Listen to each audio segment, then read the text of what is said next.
What's going on, fam? It's Alexander Padei here with the one, the only LawJQ. My man, how you doing? Yo, I'm doing good, man. Thanks for having me, brother. Yo, we're here at my studio right now. We're talking music. We're talking the new album. Tell me a little bit about the album. Yeah, man. Higher frequencies. You already know the vibes, man. First and foremost, man, I want to say thanks to everyone that was a part of the project. My man Dallas Rose, yourself, Blackout Prestige, and NTZ, various people, man. They was a part of this project, and it was very near and dear to my heart. So I appreciate that. But as far as highest frequencies, man, to speak about it, for least words, I would have to say is just a display slash storyline of, at one point where I believed that my mental capacity was of a little boy, not of a king. So this kind of gives you a story how I took my lower frequencies and made them higher frequencies by elevating my mental capacity and thinking in a king manner instead of a little boy manner, running the streets doing wild and doing ridiculousness, you know what I mean? Yeah, man. Tell me a little bit more about that. Like, where does that story come from? Why is that story so important to you? When you start reaching certain levels of frequency, and what I mean by frequency, I'm saying like the way you think, knowledge, wisdom, understanding, things of that nature. So when you reach a certain frequency, you start maturing mentally and seeing things that you remember from your past actions and noticing that they're not, conducive to making yourself elevate, in all aspects of life. You know what I mean? So I just kind of figured that, that the lifestyle that I was living, I could look back at it now and notice that I understand I had to survive, but there's a certain level of accountability and decisions that I had to be, aware of and not try to deny. So, real talk. Real talk. So, like, if you're trying to maintain that frequency, are there certain things you do every day, like every morning? Like, what's your routine for something like that? Yeah, I'm a simple man. So, yeah, end of the night, meditate. At the end of the day, I'm probably going to have my cushion, my coffee, typically tea because I don't rock with the coffee, black tea. If I got any work to do, I knock that out too. But I usually save the meditation for the night because I feel like throughout the day you're going through a lot. It's a lot of energies being thrown at you. So at the end of the night, before you rest and reevaluate your soul, you want to make sure you're good and you align with it. Knock out, wake up, restart with a nice little buzz and a nice little calmness. You know what I mean? Got to face this world of chaos. It's a job. Do you feel like people like knock on meditation unfairly? What do you mean by that? Like they say, that ain't legit. Like, it's a waste of time. Or, like I feel like aggression, is generally seen as like the solution to too many things sometimes, and meditation's kind of the opposite of that, right? Because I know exactly why. I use that myself. A lot of my friends use it. I would have to say it's kind of like two questions in that. So I would have to say when it comes to the meditation portion and people saying that is it worth it, your time or blah blah. I mean, if you feel like self-love for you, your own body, your own self-care, is something to even question in that manner, you got a lot of growing to do.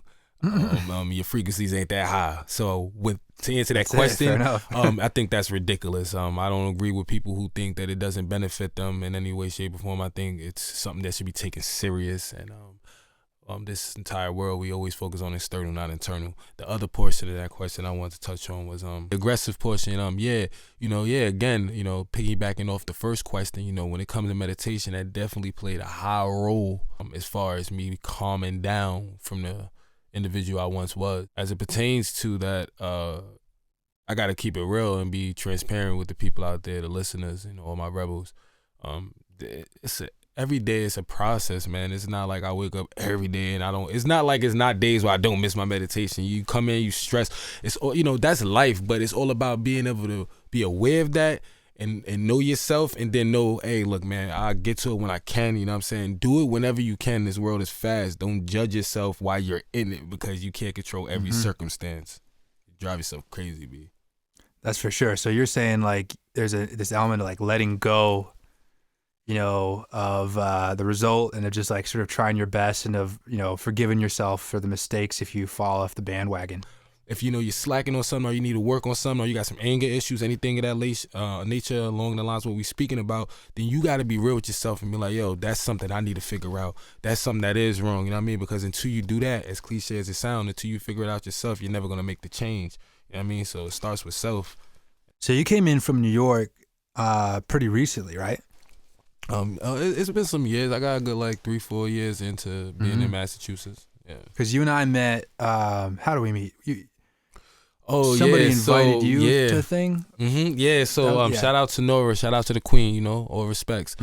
She had invited me to your event, and I just liked the way how the operation was going. I liked the way how things was moving, and just the way how y'all was conducting yourself. You know what I mean? And you know, once I started playing the music, you know, I'm a very hard critic. It was good. You know, I was hearing good music, and being a dude from New York, you know what I mean, being around individuals who was sleeping on Boston and stuff like that, I got to being somebody who was usually against that. I never really cared people from. It's a hood everywhere, and everybody got conditions to rap about, and there's good people and there's white people everywhere, but y'all was valid. So what I was hearing got me the energy to want to get up and go speak to you, you know what I mean, and grab some knowledge and see where your mind was mentally, you know what I mean? I ended up finding out due to that action that you was a king, you moved like a king, so that's what kind of... I'm trying to. We're all trying We ain't perfect, man. You don't got to be perfect to be a king, you know what I mean? So it was just the way your energies was and how you conducted yourself, you know what I mean? So I was like, yeah, I would like to probably do business with him in the future, you know? Yeah, man, and that record that we made, though, that was crazy. Oh, boy. That was crazy. Yeah, real one. Yeah. So like, do you remember like how that whole process went down? Man, well, I got to be honest. You know, I'm very transparent, like I always say. I was high as shit that day. Oh, damn, I probably wasn't supposed to curse. This nigga right here. I ain't gonna lie to you. I was hey, just so we know, I'm talking about marijuana. I don't deal with the pills or lean, man. Marijuana, I'm a regular guy. You may catch a little Hennessy every here and there. I'm from the Bronx, you understand? Shit's legal. Yeah. Shit's legal. Shit's legal. Oh, God. You better I don't want to hear nobody knocking on my door and shit. No hip-hop police, I'm good, bro. I'm good with all of that, yo. But nah, I can't quite remember every single detail, but I do remember the day, as far as, I don't remember the day, but I remember the actions. I remember coming in, and it was more so organic as far as the build-up, man. You made the beat in like, yo, this dude made the beat in like 3.5 seconds. I feel like that's dragging it, but it was probably like 30 seconds to a minute. It was dumb fast beat. Like, I know how long it takes to, you know, invest energy and to be able to produce a certain beats, the hi-hats, you know, the kicks, man, to assemble all of that together. You gotta be, this dude's a fucking genius, man. Like, to be able to assemble all that quick. So he did that right in front of my face, yo.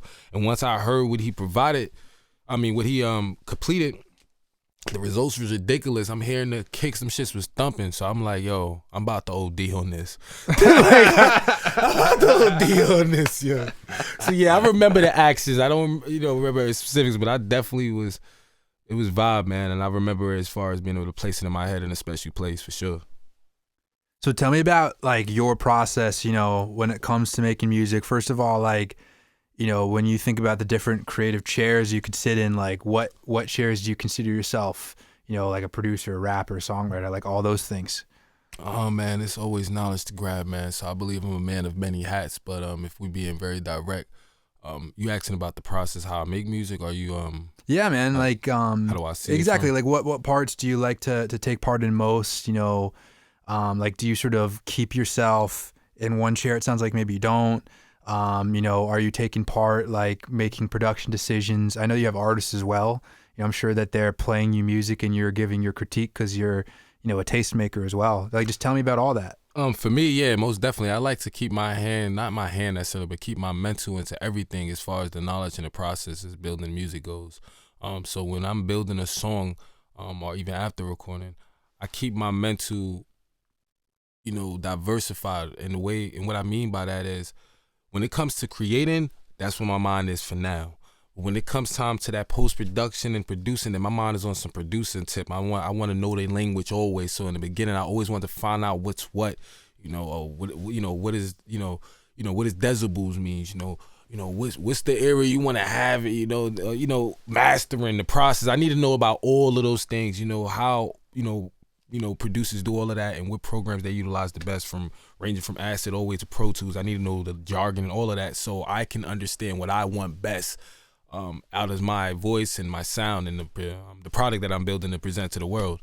And after that, all the way down to that, then to the marketing. I need to know what's up with that, because once we got this dope product, then I need to also know, as an individual who's claiming to be an entrepreneur, that process as well. And then afterwards, and so on and so on. So yeah, when it comes to me making a song, I'm already thinking about that to answer your question. I got to keep it diversified, because then you're not being an entrepreneur. I've heard people say like, oh, I'm thinking about like the video, when I'm making the song and like what that vibe will be, or maybe I'm trying to tell a particular story. Like, are there certain things you're thinking about even as early as like just writing the lyrics that go into the marketing and go into like what image you're trying to portray and all that? Yeah, it all depends on the vibe, man. I'm a human. I would have to say, man, once I hear a beat, I kind of once I hear a beat, I kind of get a vibe of where I want to go with it. And in my mind, I'm already kind of like, my mental when it comes to making music is like I'm in a conference room full of like maybe like 12 individuals, and they're all me, and they're hard critics. And in my mind, it's like when I'm hearing this beat and I'm writing, I'm like, you got some part of me that's like, yo, you think this is marketable? And you got another part of me that's like, nah, man, this is probably just for the deep souls right here, man. This for the dudes going through hard times. You know what I mean? Like, or you're like, yo, can I push this out to this area? So I'm already thinking, is this something I want to wait for and keep it on the album for them to discover, or is something I want to be a front runner? Some songs, depending on what message you want to provide to the masses, you got to think in that manner. So yeah. Word up. All right, so obviously we talked about, meeting and stuff, but like, do you like let's imagine that Boston and New York are basically the same size city, or whatever. Mm. Like, all else equal, like what are the differences between Boston and New York as you move around and you like talk to people and you work? Differences, man, I would have to say New York is very crowded, man. It's a lot of the nature is very competitive. You know what I'm saying? I would say when it comes to Massachusetts, there's a sense of unity here. You know what I'm saying? And I love my city. I love New York, and I understand our history. But the facts are the facts. We're super competitive, man. We don't get a lot of energy of unity when it comes to that, unless in your own little cliques. You know what I mean? Mm-hmm. So that's one difference I would say. As far as the culture goes, as far as creativity, I think Boston. If I'm being real again, man, I wouldn't say that New York don't got our own sound, because we do. And rest in peace, Pop Smoke. That's an individual, I believe, although he utilized other aspects from other areas, he still kept it New York and the sound that we was providing, as opposed to other artists I would say remain nameless. But Boston kind of got their own vibe, you know what I mean? And they do it well. And some artists that already made it out to the mainstream that's carrying that torch in the same manner. You got Joyner, Token, those people with vibe. They just got this certain accent, this certain wave that y'all got. Mm-hmm. You know what I mean? And so that's that's another difference I would have to say, as far as how we project the creativity is quite different. But other than that, everything pretty much the same, man. The hustle's still the same. I mean, you go to y'all hoods, Mattapan, it's still the same. It's like a little Bronx boy out. I'm telling you, man. Shout out. Other than that, what I explained, everything else pretty much the same, man. We still black. We still black. Ain't nothing changed. Ain't never gonna be. They ain't gonna divide us to that mental area. Nah. Yeah, it's the same, that's for man. sure. That's musically for sure. And physically and all. Yeah. So, obviously, like, this coronavirus thing is getting a little crazy right now.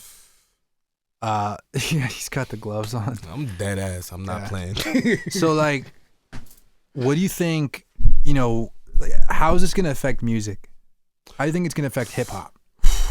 Oh man, I tell you right now, I've already had to cancel so many shows, so many interviews, man, and even music videos, stuff like that, man. This is why I was doing a lot of, like the recent show I just did, that was on the YouTube Live, doing stuff like that. But as far as your question goes, man, how it's gonna affect these artists, man, I have to say it's gonna be, can't predict the future, but it's gonna be pretty intense, because it's hard to be able to conduct yourself and your brand to be able to distribute to different areas when they're shutting down their businesses, their bars. They you can't really be around people. There's a lot of social distance. So if it's social distance, there's no crowds coming out.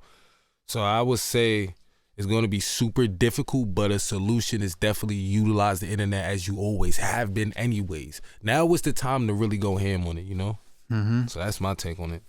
Yeah, man. I mean, like, I can't go out because, you know, until the barbershop opens back up, and my edges are fucked up. Yeah, man. You know, it's no good. Yeah, that's what I said. He said, "I'm sorry, man. I can't. It's closed until next week." I'm like, "Bamba Clad." Yeah. Like, I can't. I can't. Yeah, man. Yeah, man. That's crazy. Yeah, my barber dubbed me too, so I'm here with the little fro. You know, I usually be having a little high top and all that, but it ain't working. So you know, the hat is on higher frequencies. See that? Yeah. We're gonna bring it back to the '80s. Oh God, we're just gonna let it flow. Just let it flow. Yeah. MG's gonna come back from the grave and shit. Oh, yeah. Anyways. Oh Lord. Yeah, man. No, I mean, I agree. Like, I think. I mean, I always think about like skill sets as well. You know, like, you know, for me, having like multi-talented people, you know, who can take multiple chairs, you know, lets them deal with a situation like this a bit more easily. You know, because there's a lot of, you know, songwriters who can't, you know, move right now because they don't have a producer who's willing to let them into their studio, right?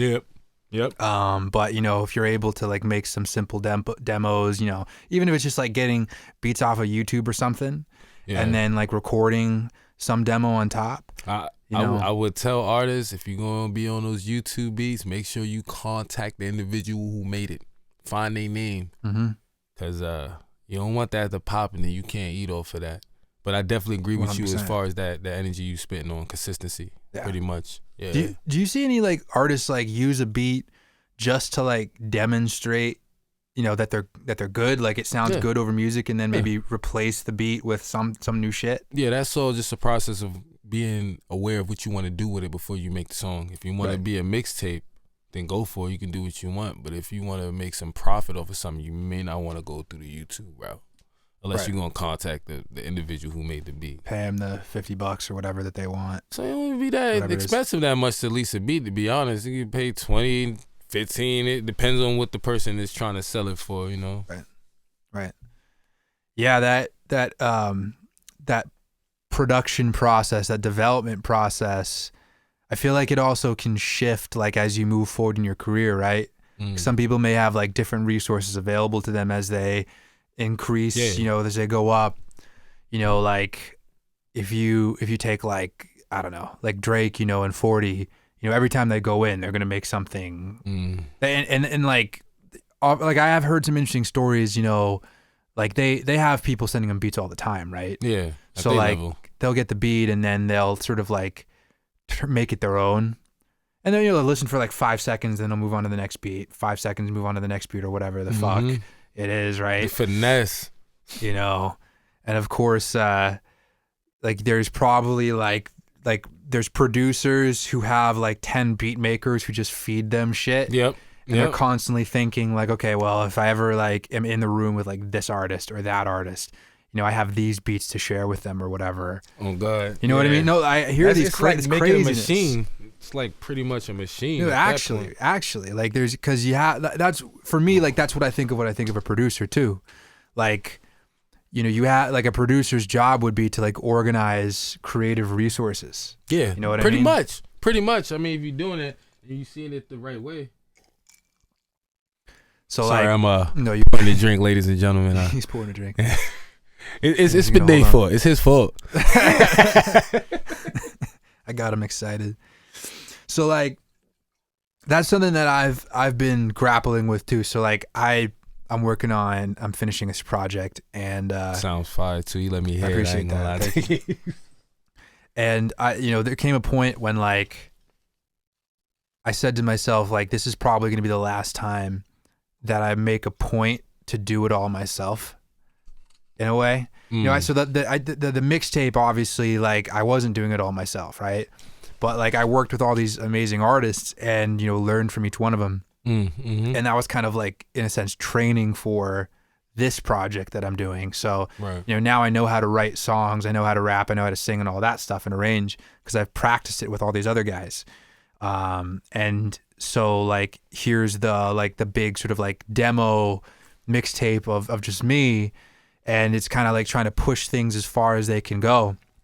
But I Right. also feel like, every time that you work with somebody else and you're willing to sort of share that creative energy, it's kind of like a cheat code. Yeah, I feel you on You that. know what That's I crazy. mean? That's a good analogy. I feel you that. Like you can just go further. Like, if I can go this far on my own, as soon as I add like a guitarist who's just really dope at what he does, then I can take it even further, Right. create something that connects what I'm doing with what he's doing or what she's doing. And I sort of thought to myself, like I heard this saying from the founder of Instagram. He said, all that you need to do is get good enough at everything to be dangerous, and then you just outsource to people. You know what I mean? Like outsource to people who are better than you at each one of the individual things you need to get the job done. That's an interesting perspective. That's crazy. So like, and I look at like a DJ Khaled, like he made beats for a long time, like, and he was a DJ for a long time, but he's probably not making beats now. He has like probably 20 go-to guys who all just make like sick beats. Yeah, at this point, I believe, and then he has the probably connections with the artists, and sort of goes up to them and says, "Hey, like Justin Bieber, Lil Wayne, like I want to get you guys on the same song here or whatever." And that's a way of making music too. I mean, he's worked hard enough to reach that pinnacle. So I mean, operate at your highest if you got the opportunity to do so. He has like a 15, 20-year career behind him too, or something. Yeah, I'm making that number DJ up, Khaled, man, like even on the Caribbean side, yo, people know him. Like, yeah, he like people. Yeah, man, he used to be taking trips through all the Caribbeans, man, dropping that fire on the little DJ turntables. He definitely was doing this thing for sure. So yo, Khaled, let's say us off. I mean, so what are your inspirations? Even if it's just like recently. I mean, like for me, right now, man, I wouldn't say I'm a secular individual, man, but I'm focused on just making sure the message in which I'm carrying is just presented to the masses at any means necessary, man. Like, and I say that humbly, you know what I mean? But I'm just trying to depict a plan or be pensive and come up with a plan that will project exactly that. I mean, so I aspire to just be the individual who's going to be leading that nation, that means of people elevating to a certain mental capacity, man, and getting on this movement that I'm trying to show the world that it's the right way to move. When you think about like the trajectory from say like the last album and this one, what were some of the changes like for you? Maybe if it's creative process, it's quality of product, like, what was the shift for you from one to the next? Oh, well, I mean, this is my debut, but I mean, the last joint that I did was the Difference, which kind of got treated like an album, but it wasn't. But yeah, it is what it is. But the difference from that, man, it was a large growing process, man. I was anybody who been following me for a while know as far as the shift, as far as the things in which I was saying in my vocabulary and how I was carrying myself is completely different from higher frequencies to the Difference or Statement in the Mirror and projects like that. That's like kind of Dat Piff mixtape vibes, you know what I mean? And they got their moments and their virality means, but at the same time, the growth is what's most apparent, and you can see exactly what we was explaining earlier. That process of the relevancy of higher frequencies on me, in the same manner aspect. Like when you comparing in contracts, it just piggybacks right off of each other. You know what I'm saying? For better words, you know what I mean. So yeah. Did you like, first of all, like what would be maybe like your favorite track other than Real One? Yo, to be honest, I love all the tracks, but I'm always gonna play devil's advocate. The best track for me, man, and I love to death is Goku Trees. It's beyond just the sound. It's just the work I had to go, man. That shit had like 5-6 producers work on that, man. I just was not really. I was relentless on that song, man. It just wasn't working.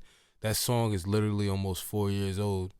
Wow. It was supposed to be a single on its own long before I even like thought about higher frequencies. Like I didn't even, you know what I mean? So, there's that.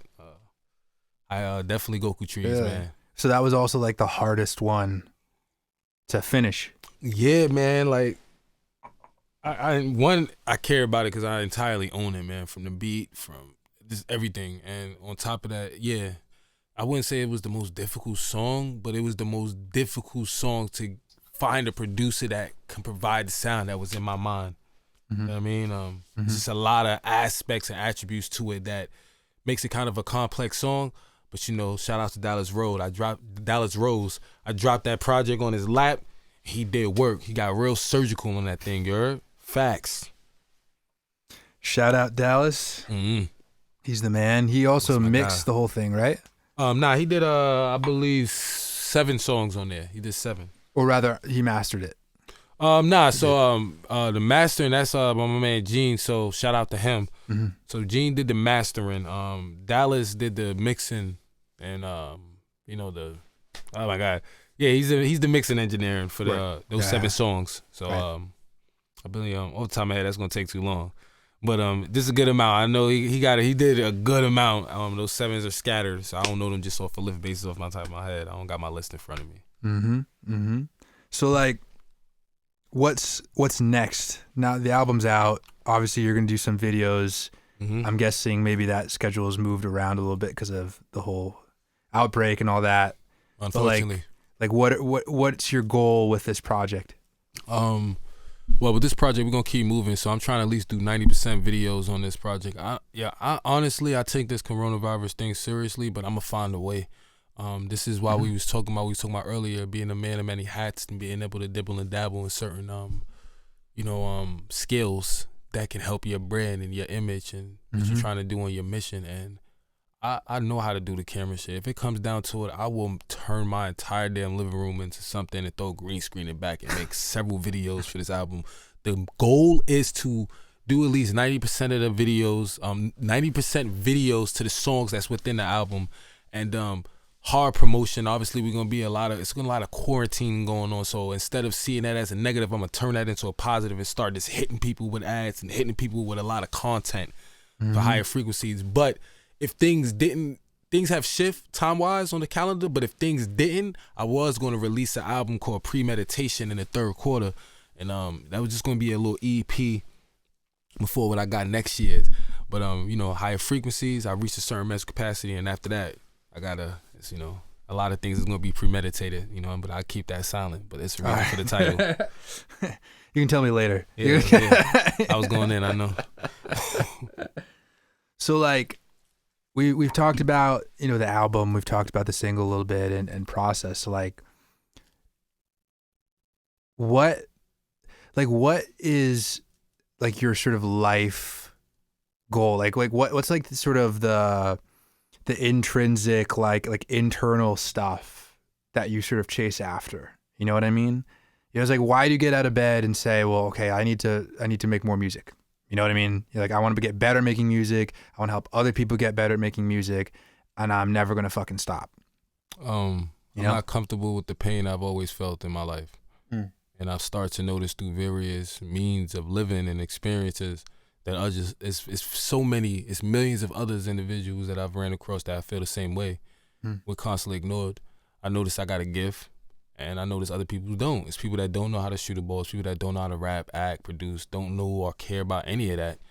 Maybe they got a gift that society in this world believe that's not important enough for them to make enough money on it. So for me, when I wake up out the bed, you either stand for something, or you either stand for something or fall for anything. You know what I mean? And that's a quote that I remember just in the back of my mind from a young child, and I just believe that so strongly because we are so limited to the time we have while we living in this world. And when I die, man, like I've done so much wrong in this world, man. I just want to do some right. Before I leave this earth, I don't fear it, but before I leave, I want to know that I stood for something. And the pain that I felt, I did something with it. I didn't run from it or let it succumb or overrun me. And that I did something for the people that feel the same way. It's very simple for me. I really don't care about the funds, but I mean, unfortunately, we live in a society that does. So I do gotta adapt. You know what I mean? So it is what it is. That. Are there any because you mentioned that you want to stand for something rather than falling for anything,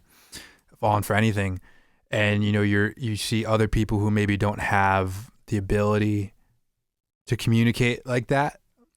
are there any highlight examples of somebody sort of saying like, oh, like this song like really like hit me, that you remember? Yeah, man. I remember, before I even say the song, I was gonna say, I remember this song I called "I Want It All" and "Cry." Cry probably more than "Want It All." It was this song I came out with. I couldn't really move forward with it due to the YouTube situation we talking about, because I made these mistakes anytime I come up say something out of my mouth. It's usually because I experienced it. But anyway, so "Cry" was a song that was definitely something that the hood was just like. Brook Ave, shout out to Brook Ave. You heard BX, we in here. Shout out to Neri, you heard. But anyways, so "Cry" was one of the songs that like the hood received of the people, my guys, they was just like, yo, I felt that, because we don't really touch on the subject as far as men having to, how we got to keep our outer shell tough, because we don't really get to show that inner side, because we got to stay tough all the time. And the social normalities have created that mental trap, you know what I mean? So it's a mental prison. So I just brought some light on that with that song. And, that was received in the manner as far as your question goes. Yeah, for sure. They were just like, oh, that affected me, emotional connections, That sounds amazing. So you had like this whole group of people who all really like felt for that song. Yeah, and that inspired, due to that fallout with that YouTube situation, I'll tell you, which I was wrong. I'm a man on mine. I'm a king. So I just should have just hit that man up. You know what I'm saying? Right. So shout out to him. We cool now though. But shout out to him. Yeah, BX all day. But so that song, that energy transferred into "Sin," which is on the album. You know what I mean? So so in the same way, I believe as far as the album goes, people chose on an emotional level is "Queen's Plight" and "Sin" is probably the two songs that have been constantly thrown at me like, yo, that shit hit me, man. Like, I'm just like, yo, I appreciate that, because the energy was real, you heard? For real. Have you experienced like a lot of criticism or like maybe like there's a song that you're like really excited about and then people just don't fuck with it like the way that you hoped? In the past, yeah. Even right now, I would have to say, when I look at the stats, I pay real close attention to my stats, yo. And when I do, I gotta be honest, man. Remember you asked me what was my favorite song? Go-Go Trees is probably the least favorite to the masses as far as right now. Everybody's feeling Intro. People's feeling America's Nightmare, Real One. Like literally, I'm not even saying that because now the people know I'm not lying. Real One is, the stats is up. I mean, it's literally, I'm not about to talk about numbers, but I don't got a lot. But like they like Real One is doing good in Queen's Plight. But Go-Go Trees is probably like, I don't know, out of all of those songs, probably like in 9th place. Right. You know what I'm saying? So that's perspective for yes. But like obviously you keep going. Like I mean, you still love the song. Cool. Like I know for me, like sometimes, like even if like one person is like, oh well, I didn't really like that. Like it'll change. For me, I'm not as good at that. I'm just not like. I noticed. I didn't even answer that other portion of the question you asked me. So yeah, let me touch on that. Yeah, criticism. For me, like, yeah, I'll keep it offended, boy. Like, I'm a little emotional dude. Like, I'm not like a crybaby, nothing like that. But yeah, like somebody say something about my work, you know what I mean? You may not notice, but I'm like, damn, I'm a man on myself. I feel like you gotta be aware of who you are. You can't be lying to yourself. So I'm a little emotional sometimes, but I think I handle criticism very well though, because people in the past have told me like, just being a design major and all the stuff, yes, yeah, I'm from the streets, but I definitely went to college. Don't try to play me neither. So like, yeah, even in college, being a design major, it was a lot of, and being from the hood too, you go into another world. A lot of people, they telling you, oh, I like this, that, but I don't like the proximity between these colors here. Anything that, that they just don't like. You gotta be able to see other people's perspective, or you can't grow. Like that's dead real. It's cliche, but it's dead real. So for me, it's like I'm cool with criticism because I started to find out. It's a little unlocking key.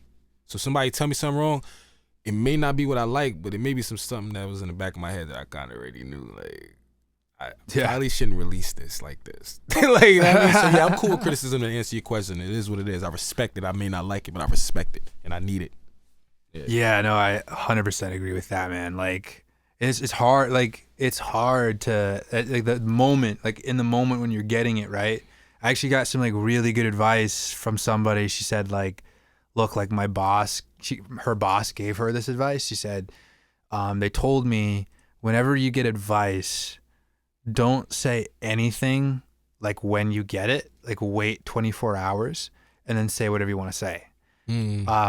Which like, you know, there's the obvious like, okay, like don't get angry or whatever, but then there's also like, don't try to make any excuses about it, because if you wait, then maybe like the ego will sort of subside a little bit. You'll have some time to think about it and go, oh shit, maybe they have a point. And like if after 24 hours you still completely disagree, then great, you know, you can tell them. Yo, I remember a while ago, like when I was going to a therapist, she ended up birthing this concept in my mind because I used to snap, yo, like the small little things I used to snap, yo. But what you're talking about, my response to that when somebody's like giving me criticism that I know kind of may help me, but it may be a truth I don't want to hear. Right. I'd be like, you right. People know me for that. People know me for that. Like all the girls know me for that. Yeah. People be talking. It may be if it gets me tight, like if I'm extra tight. Shout out to the queen, the therapist who taught me this. Like I'd be like, you right. And the problem with that is people may get tight or may not like that response, but you're not saying anything wrong, so it kind of protects both of us.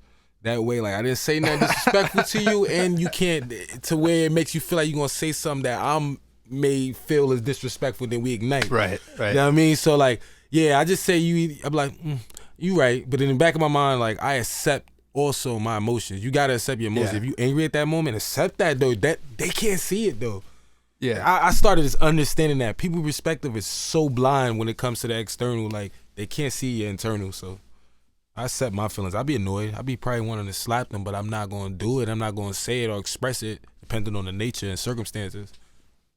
Yeah. It's there. I mean, there's moments too when you know that you're right. Those ones be the hardest ones. Those are the hardest ones. Oh God, B. I ain't gonna lie. Honestly, it's funny you brought that up because although I said what I said, that should have been put here. That's really when I use you right. That's when I use it, and it usually happens, you know, in my previous relationships. Those are the best ones dealing with queens because my mom, respects her, best queen in the world. One thing I always remember, she tell me, "You're not winning no argument with a woman."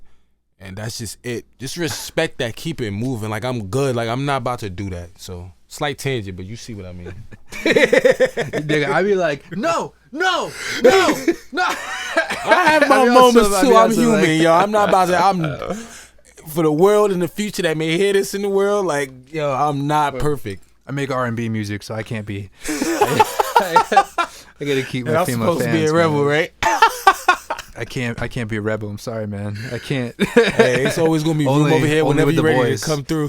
Only with the boys. We won't tell them your rebel moments. Don't tell them. Yeah. Nah, I ain't no snitch. You good, B.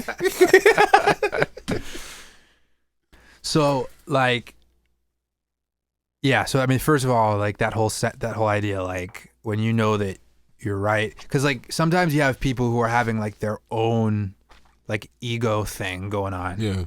And they're freaking out. So like because when like a guy like you or me knows that like we have to like maintain control, there's almost like, for me, there's almost a little bit of jealousy, right? Because you're watching somebody go off and they're making a total fool of themselves, but it must feel good in the moment, you know?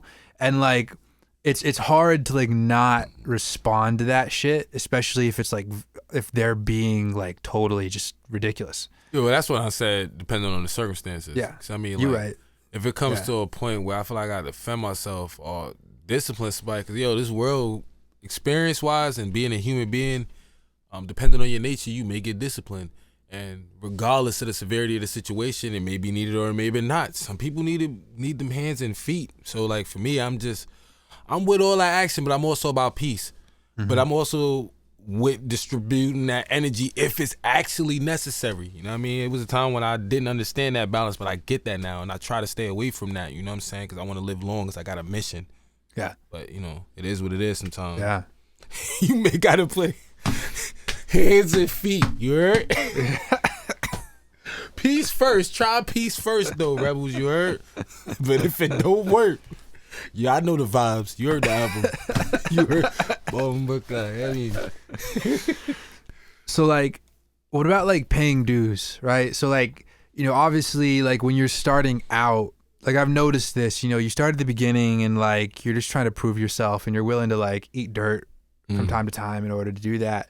And then you get to like sort of the midsection of the career or even the top level of the career where you kind of think to yourself like, okay, I don't need to do that anymore because I've paid my dues and, I've proven myself or whatever. Sometimes in that context, I'll get in a situation where like, it's like, oh shit, like this person doesn't know who I am. They're not giving me respect or whatever. And like, fuck, how do I respond to that?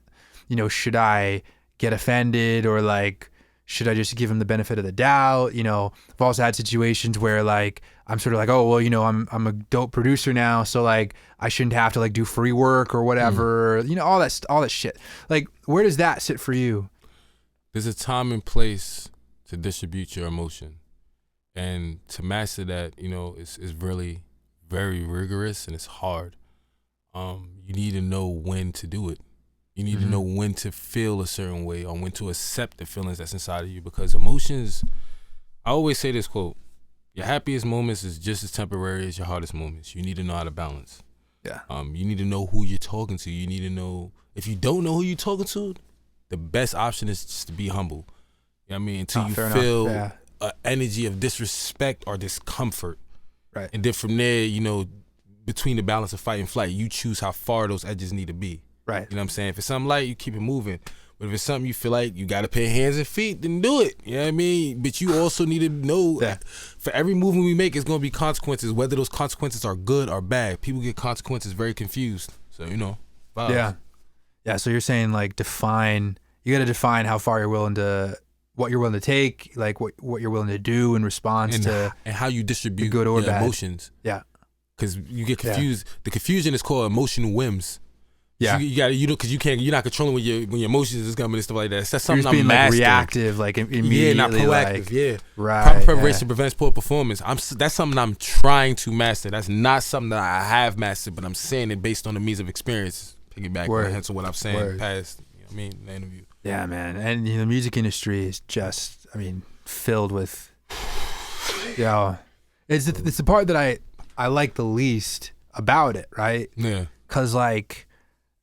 To be honest, part like maybe half of the reason why I spent so much time working on like the producing side was because I didn't want to have to deal with contracts.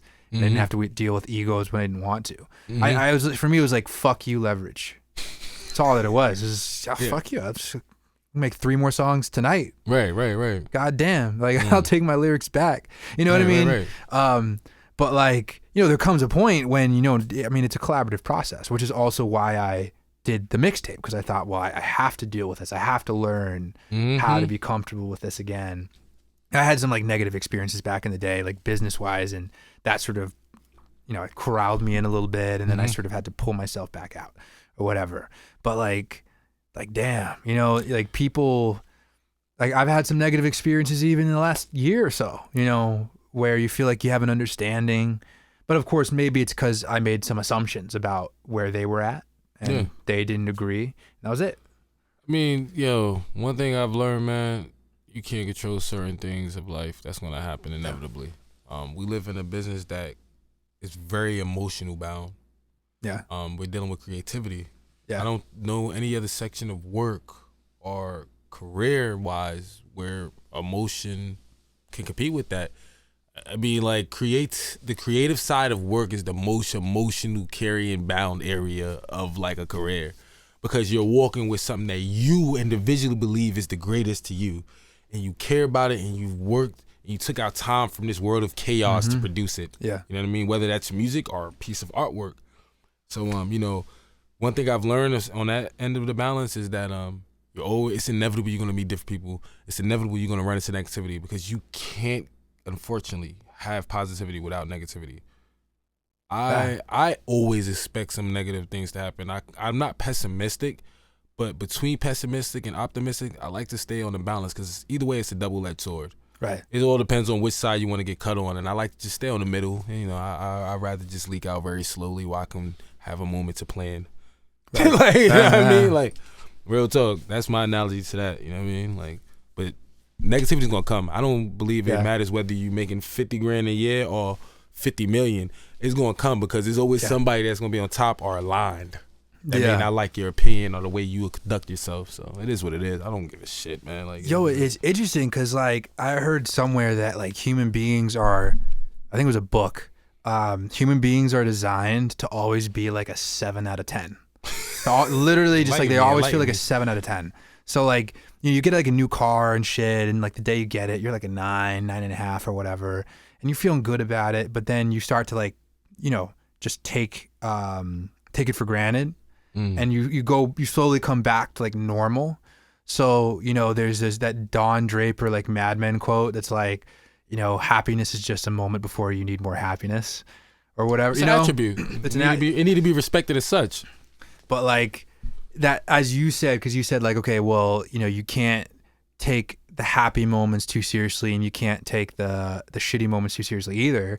It's like the same thing, something terrible happens. Like you could go to prison. And after, like 6 months of that shit, you're a 7 out of 10 again. Because you've accepted where you are. Yeah. And, it's your new normal. Yeah, man. Reality do you sometimes like that. But it's all about that. There's so many balances, man. External, internal. Because at the end of the day, man, I believe when it comes to patience, man, not to slightly tangent off of this, I believe it all about what you can have a problem with patience, but it still depends on what you do in that time. So when you're talking about prison, what you're doing with that time to be more productive, to be advanced and be progressive, when it comes to that. It's all about what you decide to do internally when it comes to the response to that external that's happening to you. Yeah, 100%. Because you can't That's the hardest part. You can't control what happened. Yeah, you got to be moving fast. Sometimes we move so fast, we don't get enough time to heal. So it's just very rampant. Life is very rampant sometimes, man, for some of us.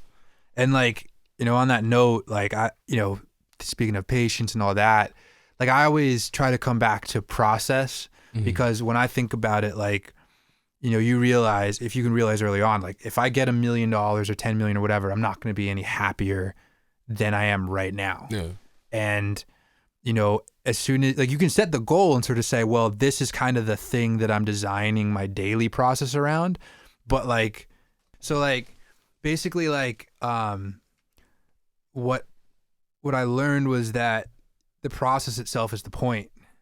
And like the goal, it's helpful for knowing like if you're going in the right direction because like you create a direction. And like most people don't have direction. Most people sort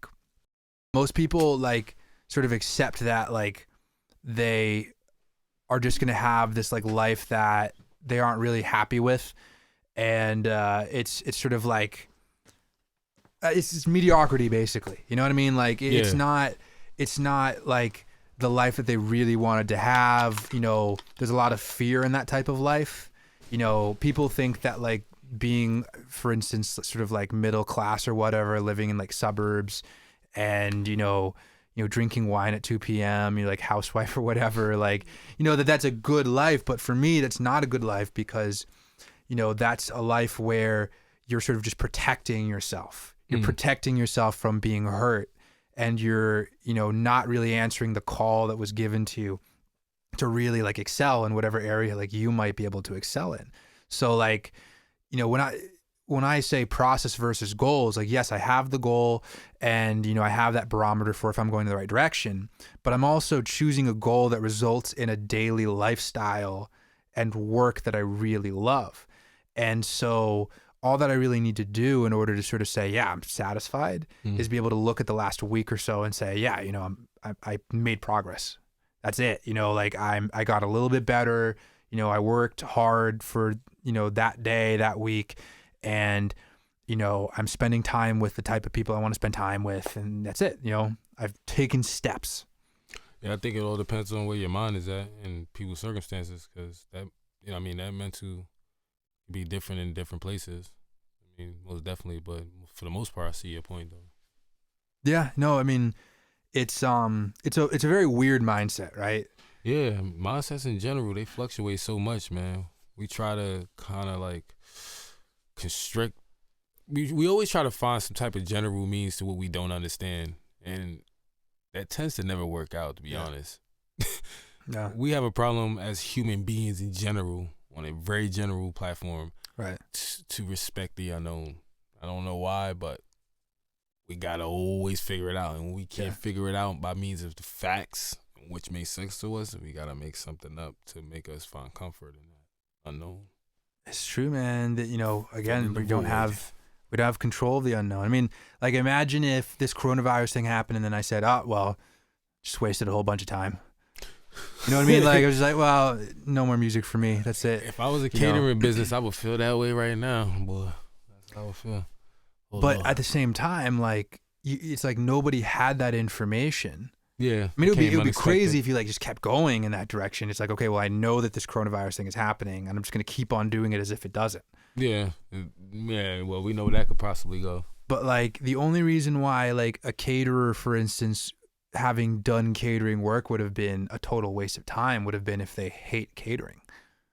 You know what I mean? True. So like, that's what I mean when I say, like, you got to pick something that's going to give you a life that you love right now. Yeah, that's true.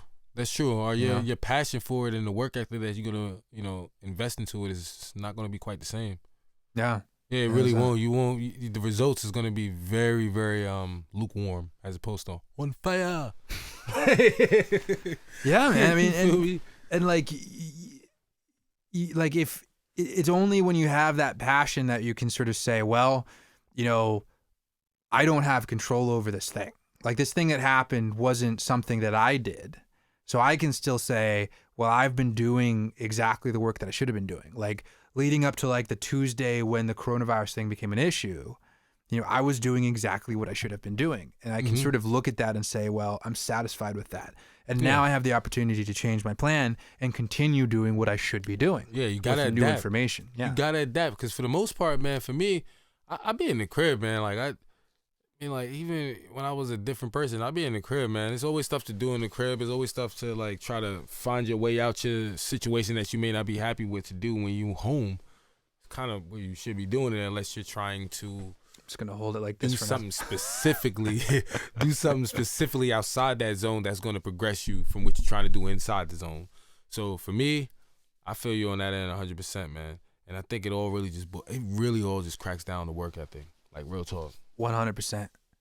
All right. Passion too. Passion 100%. Yeah. So I think this is a good place to end. I think we're at about an hour. This was sick. Yes, yeah. Tell the people where to find all your shit. You can find me. The official site is LawJQ.com. YouTube is youtube.com/LawJQTV. Everything else is LawJQ Music. That's Instagram, Twitter, SoundCloud, LawJQ Music. When you spell LawJQ, no spaces. You heard? No spaces. LawJQ TV, LawJQ Music. LawJQ.com. That's the main site. You find everything there. You heard? All right, shout out.